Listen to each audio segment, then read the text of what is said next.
He never thought renting a small room in his house would change his life forever. For 5 years, Daniel lived quietly with his 8-year-old daughter, Lily, in a modest home at the edge of town. A single father since his wife's passing, Daniel spent every day juggling 2 jobs, a mechanic by day, a delivery driver by night, just to make sure Lily never felt the emptiness he did. But no matter how hard he tried, the bills kept piling up. One rainy evening, while going through his overdue notices, he came across an online ad. College student looking for a quiet, safe place to stay near campus. That's when everything began to change. He messaged the number, half hoping, half desperate. A polite reply came minutes later. "Hi, I'm Emily. I'd love to come see the room tomorrow if that's okay." When she arrived the next day, Daniel expected someone loud or entitled, like most college kids he'd met during his delivery runs. But Emily was nothing like that. She was soft-spoken, dressed simply in jeans and a hoodie, and smiled shyly as she looked around. "It's small but cozy," she said. "I'll take it." Her tone carried a strange warmth, the kind Daniel hadn't heard in a long time. From that day, Emily became part of their little world. She helped Lily with homework, cooked dinner when Daniel was working late, and even fixed an old leaky faucet without being asked.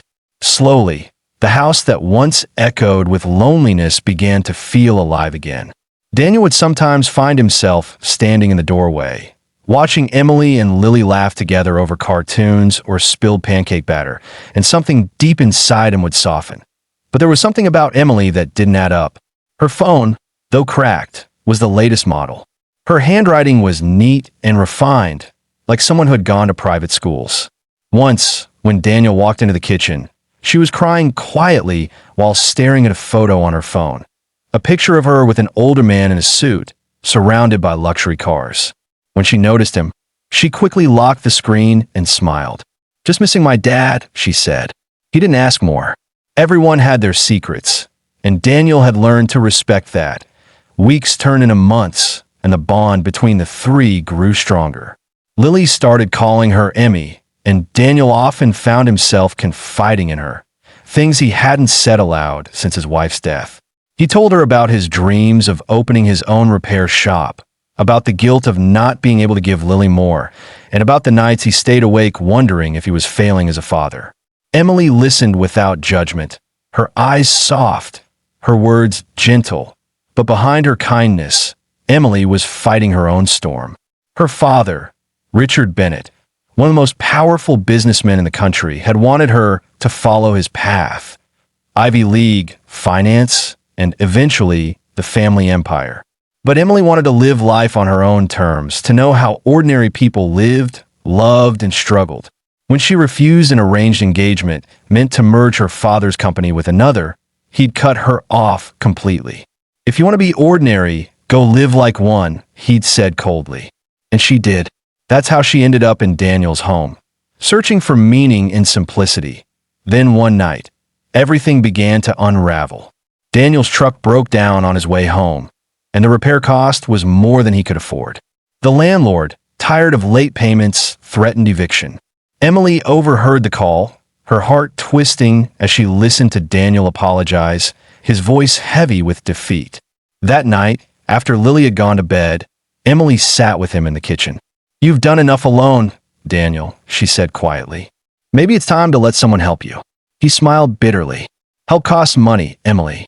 And people like us don't get that for free." She wanted to tell him, to reveal who she really was, but fear held her back.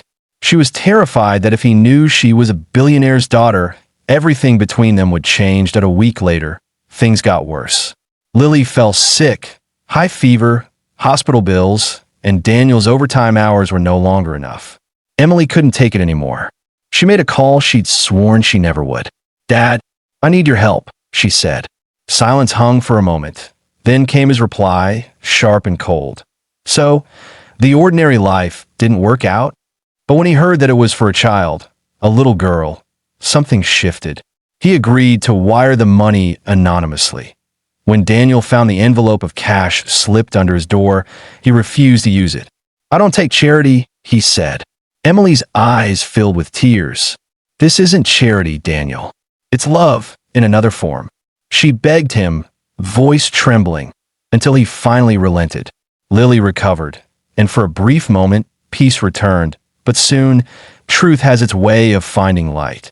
One morning, a black car pulled up in front of their house. A man in a suit stepped out, Richard Bennett. Emily froze as Daniel stood at the doorway, confused. "So, this is where you've been living," Richard said, scanning the modest home. "Mr. Bennett?" Daniel asked in disbelief. "Yes," the man replied coldly. "I'm Emily's father." The truth hit Daniel like a blow. The girl he thought was a struggling student was the daughter of one of the richest men in the country. He felt betrayed, humiliated. "You lied to me," he said quietly. Emily's eyes welled up. "I didn't want to. I just wanted to be seen, not for my name, but for who I am." He turned away, his pride wounded. "You should go. People like you don't belong in lives like ours." Those words broke her heart. That night, she packed her bags and left without a word, leaving behind only a small note for Lily. "Never stop believing in your dad. He's the strongest man I know." Days passed, and Daniel's home felt emptier than ever. He tried to move on, but the silence where Emily's laughter once filled the air was unbearable. Then, one morning, a letter arrived in his mailbox, a legal document. Confused, he opened it and nearly dropped in shock. It was a deed to a small auto repair shop, fully paid, transferred in his name. At the bottom was a note in her handwriting. "Consider it an investment, not in business, but in hope." Months later, Daniel's shop was running successfully. Lily loved spending time there, helping customers and telling everyone about Aunt Emmy. One evening, as Daniel was closing up, a familiar voice called from behind him, soft, trembling, but full of courage. "So, does this shop take walk-ins?" He turned, and there she was, Emily, standing in the doorway, smiling through tears that Daniel's eyes softened. He didn't speak at first. He just walked up to her, his voice low. "You didn't have to do all this." "I wanted to," she whispered, "because you showed me what real life feels like, love that doesn't depend on money." For a long moment, they just stood there, the silence filled with everything they couldn't say. Finally, he smiled faintly. "Well, I guess I could use an assistant." She laughed through her tears. "Then I'm hired." And as the sun set behind them, the sound of Lily's laughter echoed through the shop, a sound that once symbolized survival, now blooming into something deeper.